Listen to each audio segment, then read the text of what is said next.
San Diego Minutemen taking it back. Taking it back. Taking the gun show. These people, 99.whatever. These people can never leave. They're stuck where they are. They have to go where they're going.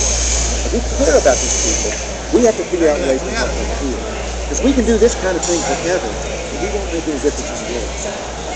There are many ways that Americans can help third world nations. But immigration is not one of them. Let's look at another issue. That's the issue of the safety net. Since the 1950s, people have been talking about how the United States has to take the older population of Latin American people and left those countries to grow up. Did that work? Did not see. Let me tell you why. The fact is that last year,